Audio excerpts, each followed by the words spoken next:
He is not the God of the dead, but the God of the living.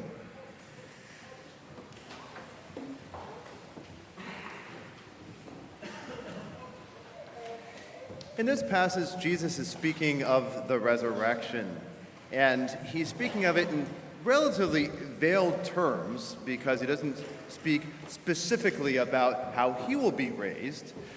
Luke, later at the end of his gospel, will make that clear enough. But this exchange does move to make belief in his resurrection more bold, especially as it's read in hindsight, after the fact of the resurrection. It shows the bias of those who disbelieve. And so, in light of this, it gives confidence to new believers, and it gives confidence to us, because these patterns have not changed.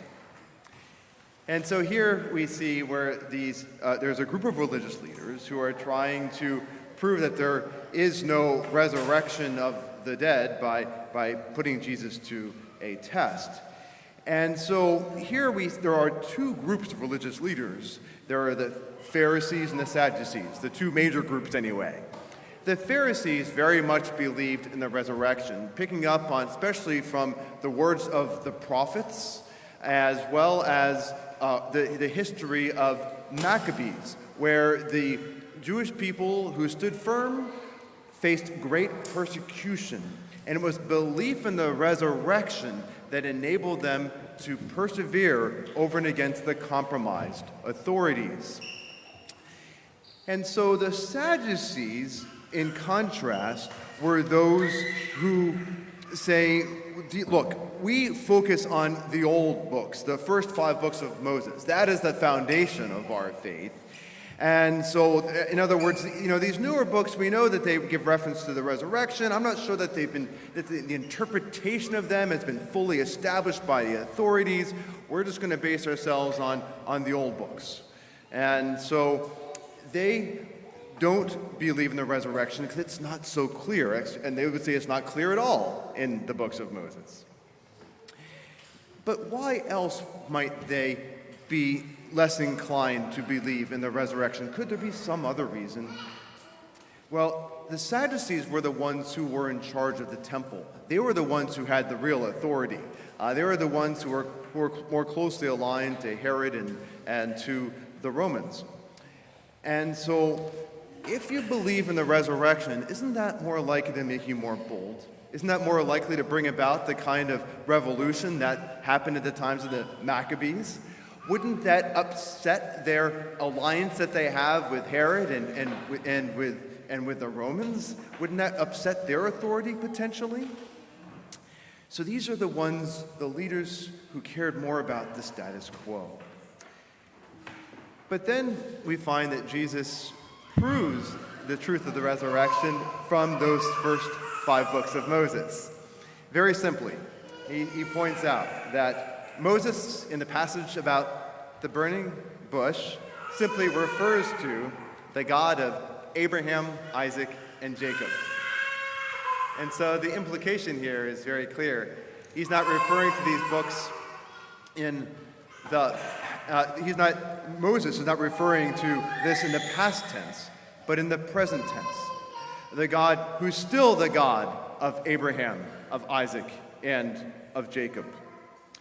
And so he says, he is not the God of the dead, but the God of the living. And this is something that the believers will pick up on after they have this fact of the resurrection. Now, to fully understand what's going on in the hearts of the Sadducees, it's important to acknowledge how this passage ends, which is for some reason not included in our lectionary.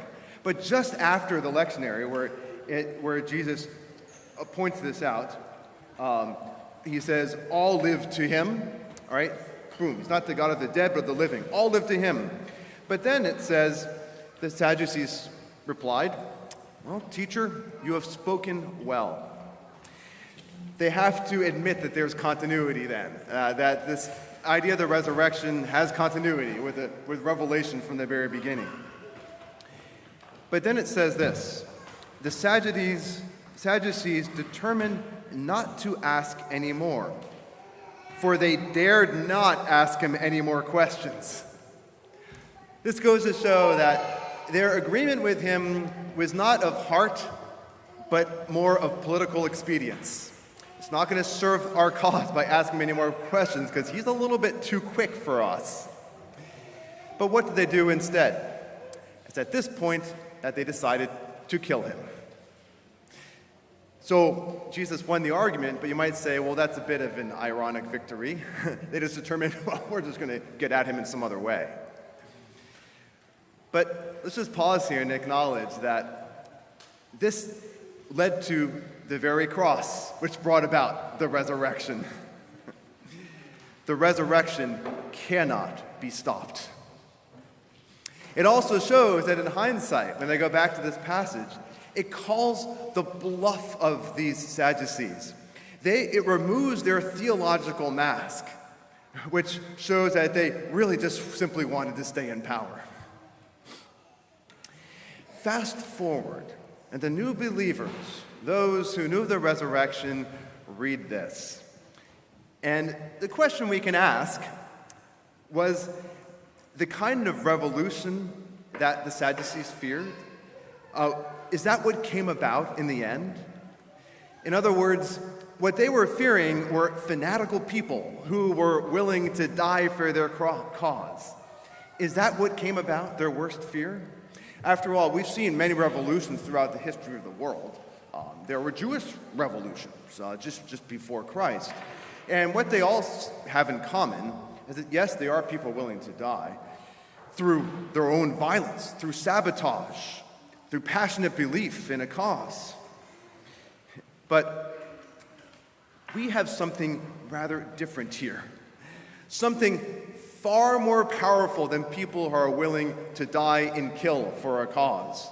No, we have something that the Sadducees had to fear even greater. People willing to give life. Because that's something that never stops giving.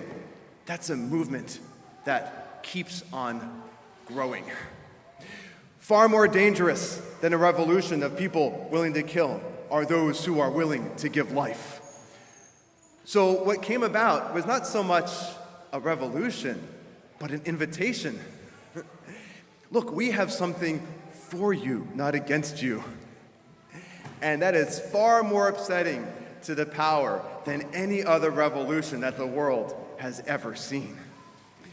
So much so that we don't really have an analogy for this in the natural world, because this is bringing in of a power that is supernatural. I mean, think about it. Maybe you can come up with an analogy better than me, but when do you have something that just, no matter how you try to suppress it, it keeps on coming because it keeps on giving life? You have weeds in your garden, no matter how much time you try to pull them, they come back. But weeds aren't very beneficial, are they? Or the image that comes to my mind is of the whack-a-mole game. You ever played whack-a-mole, like at Hershey Park? You know, there's these things, these little moles pop up, and you try to hit them with a mallet. And if you get enough of them, you get a prize. Weeds aren't good things, but imagine this. What if weeds were actually the most beneficial thing, but you just didn't know it? You're trying to stop them, but this is the very thing that could be the cure for what ails you. This is the very thing that could give you life. This is the very thing that could enable you to enjoy life to the full. Or imagine, yes, you can get a prize by knocking these whack-a-moles. What if you just let them come up and you find that they would actually, you open them up and they give you a greater prize than you could ever get from the concession stand. This is something altogether new, and it cannot be stopped. And so what we have here is not simply a passionate belief in the resurrection. The Pharisees had that. No, what the believers had was the fact of the resurrection, something that was witnessed by thousands.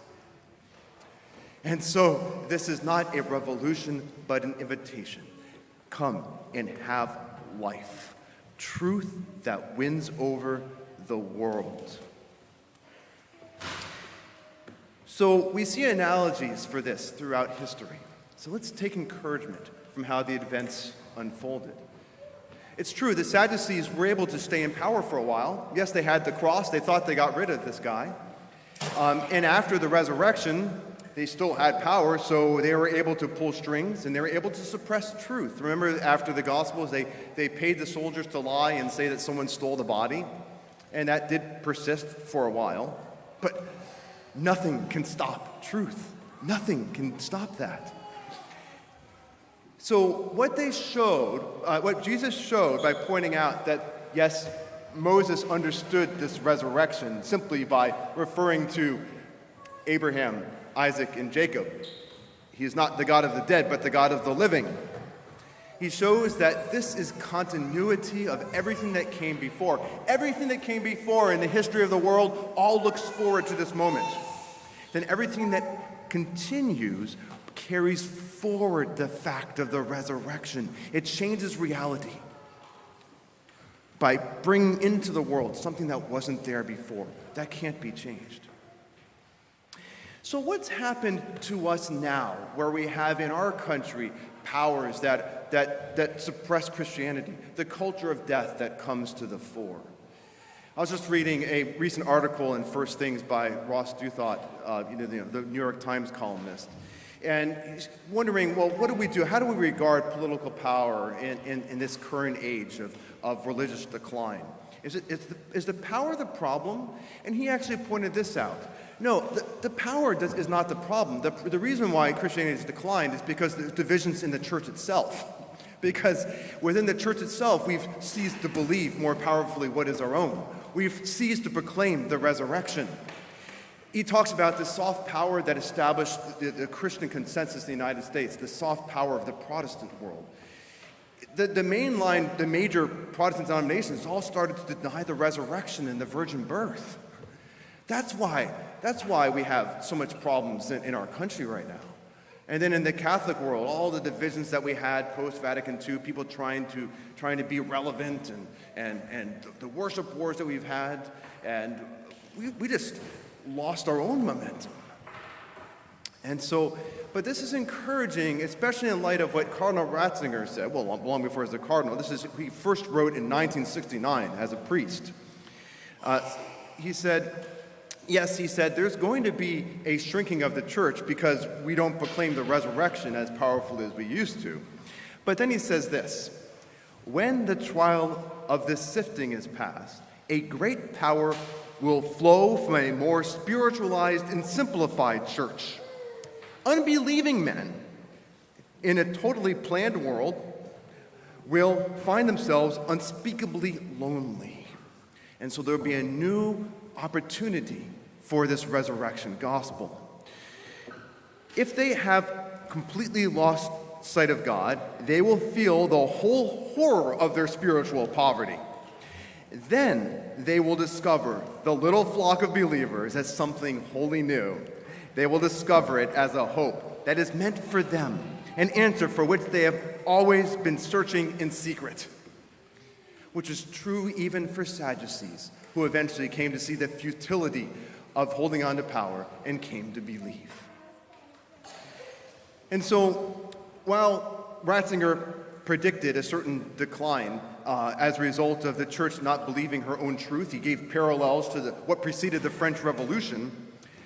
And he says, yes, the church may well no longer be the dominant social power to the extent that she was until recently. But then he concludes by saying, but she will enjoy a fresh blossoming and be seen as man's home, where he will find life and hope beyond death. So what now for us, as we find circumstances parallel to the early church when they first read this Gospel of Luke, when they first recounted this exchange after the fact of the resurrection? We know that God is not the God of the dead, but of the living. And a purified church will be more like that early church, and the fact of the resurrection will continue to give life to the world.